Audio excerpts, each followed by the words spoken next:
Զրուցում ենք քաղաքագետ Արթուր Համբարձումյանի հետ։ Պարոն Համբարձումյան, ըստ էության իմացանք, որ Նիկոլ Փաշինյանը այս կիրակի էլ Գյումրիում է լինելու եւ ասում են, քանի որ Սուրբ Հակոբ եկեղեցում քահանաները չեն համաձայնել պատարագի ժամանակ զեղչել կաթողիկոսի անունը,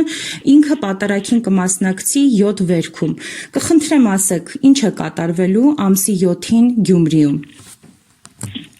Մի քիչ առաջ ես իմացա, որ հայտարարել է Նիկոլ Փաշինյանը, որ պատարագը տեղի ունենալու իր մասնակցությամբ 7 վերքում, սա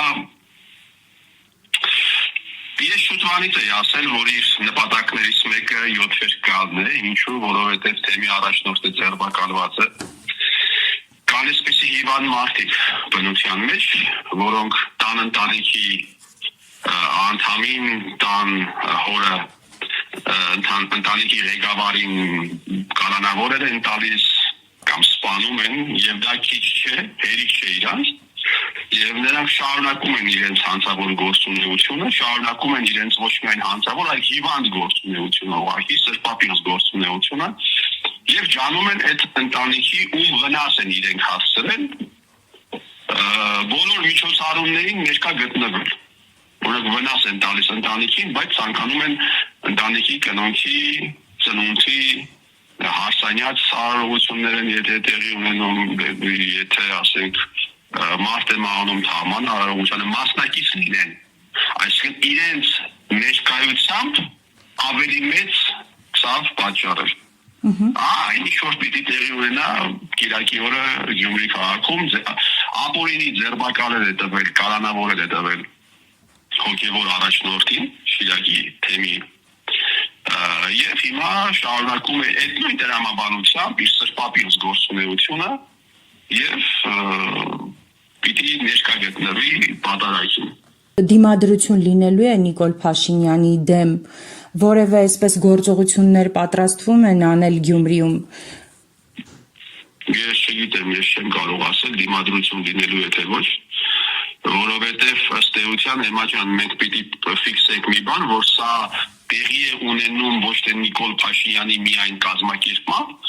այլ մի հսկայական համակարգ, որը կոչվում է ազգային անվտանգության ծառայություն, իրենց գեներալներից սկսած մինչև օպերներ, մինչև գործակալներ,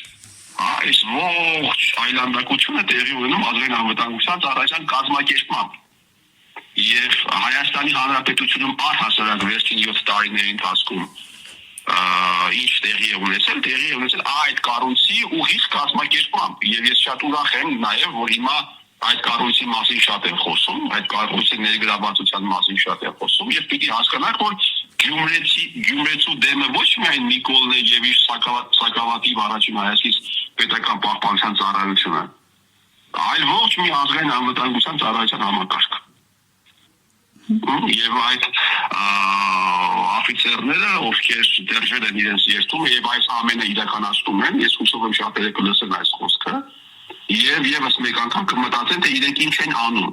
ինչին են մասնակից դառնում։ Պարոն Համբարձումյան, նախորդին կառավարության նիստից հետո Նիկոլ Փաշինյանը ըստ էությանը որն է, հենց հաստատեց, որ միջամտություններ է լինում, ԱԱԾ-ի աշխատողներ կլինեն, այլ մարդիկ կլինեն, ովքեր ծանոթ են քահանաներին, գնում են եւ այդպես այդ ճնշումների տակ ասում են, որ զեղչվի կաթողիկոսի անունը։ Սա ինչ է նշանակում, արդեն ցինիզմի այդ վերջին աստիճանի դրսևորում է, թե այնուամենայնիվ շատ բացի բացել ցույց են տալիս, որ ամեն ինչ իրենց ձեռքում է եւ ինչ ուզեն դա էլ կանեն։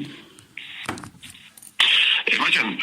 տեսեք ինքը ասում է ԱԱԾ աշխատողներ կլինեն կամ այլ մարդիկ կարող են լինեն, այլ մարդիկ չեն լինում։ Այլ մարդիկ ուղղակի չեն լինում։ Ինչ տեղի է ունենում ազգային անվտանգության ծառայության կազմակերպմամբ։ Հայաստանի Հանրապետությունը այժմ ղեկավարում են ազգային անվտանգության ծառայության գործակալները։ Հասկանում եք, եւ սա պիտի փաստվի, սա պիտի ֆիքսվի։ Ինչայց ազգային անվտանգության ծառայությունը գտնվում է Հայաստանի Հանրապետության պարլամենտի ուղիղ ենթակայության տակ, ուղիղ ստուգման տակ։ Եվ եթե դուք ուշադրություն դարձնեք, այս այլանդակ գործունեությունը չի քննվում պարլամենտում։ Ոչ Արմեն Աբազյանի, ոչ Էդուարդ Մարտիրոսյանի, ոչ Արգիշտի Քարամյանի, ոչ Անդրանիկ Սիմոնյանի եւ այդպես շարունակ։ Նույնիսկ ոչ Արթուր Վանեցյանի գործունեությունը պարլամենտում չի քննվել։ Հայաստանի Հանրապետությունում ոչ միայն այսօր բարձր պաշտոն է զբաղեցնում գործակալ Օմեգան, ով հաստատված գործակալ է ԱԱՑ-ի, հայ պաշտոնյաների ես վստահ եմ, որ 70% ԱԱՑ գործակալներ են։ Ոչ մի հեղափոխություն տեղի չի ունեցել։ Ասեմ ավելի նույնիսկ մի օր կպարզի, որ նույնիսկ իշխանապողություն տեղի չի ունեցել։ Ազգային անվտանգության ծառայությունը պղծել է ամեն ինչ, հիմա իր գլուխը մտցնում է եկեղեցու գործերի մեջ, չունենալով որևէ իրավունք չունենալով։ Պարոն Համբարձումյան, ասում են, որ մենք այս իրավիճակից միայն այսպես միասնությամբ կկարողանանք դուրս գալ։ Դուք այդ միասնությունը ստեղծված պայմաններում հնարավոր համարում եք, կկարողանանք, չգիտեմ, խորհրդարանական, արտախորհրդարանական ընդդիմությանը, ամբողջ ժողովրդին այդ միասնականությանը բերել։ Էմա ջան, տեսեք, Հայաստանի Հանրապետության վարչապետին 16-րդ վերջին իսկ պաշտոնավարման այդ կառավարման տարիների ընթացքում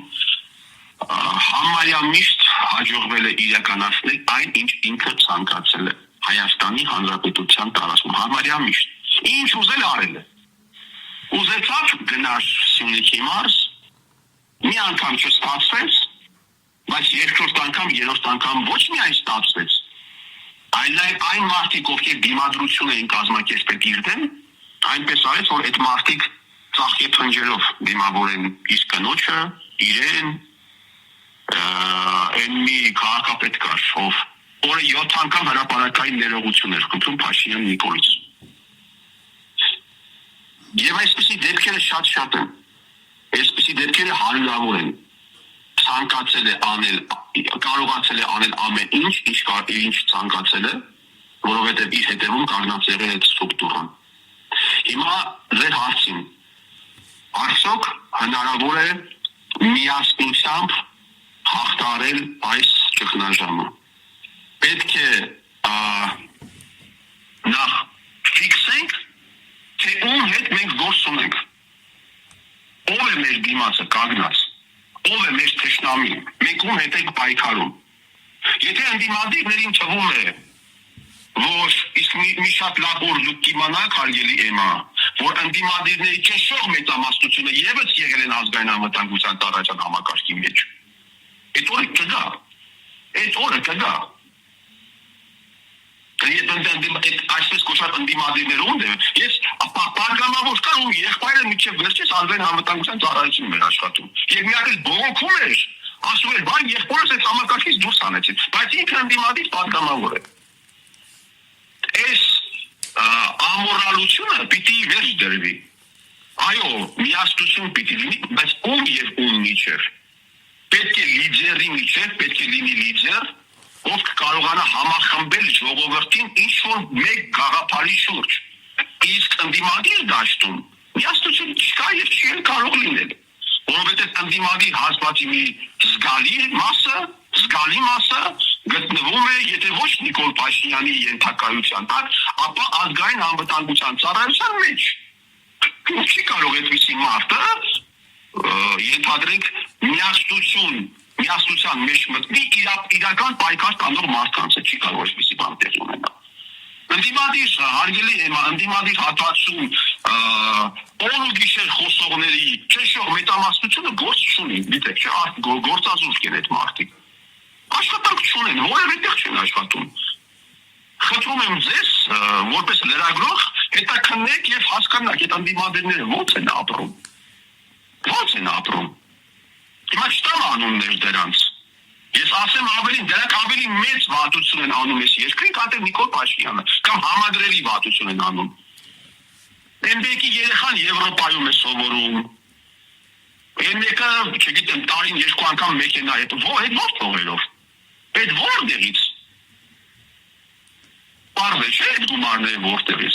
Դա լրագրող կա, 10 կիլո ոսկին գցում է իր վրա, ասում է լրագրողների վրա, ժուրնալիստների վրա ճնշում է իրականացնում Փաշինյան Նիկոլը։ 10 կիլո ոսկի է վրան դրած։ Այդ ինչ ուժեղ ճնշումներ է իրականացնում Փաշինյան Նիկոլը։ Որովհետև իրենք համակարգի մաս են։ իրենք համակարգել ուղղակի մաս են կազմում։ Եվ հիմա այդ դաշտի հետ ինչպիսի բանի մեջ մտնենք, ինչ միասնություն պետք է տեղի ունենա։ Ոչ մի միասնություն։ Նպատակը հետևյալն է. լիդեր պետք է լինի,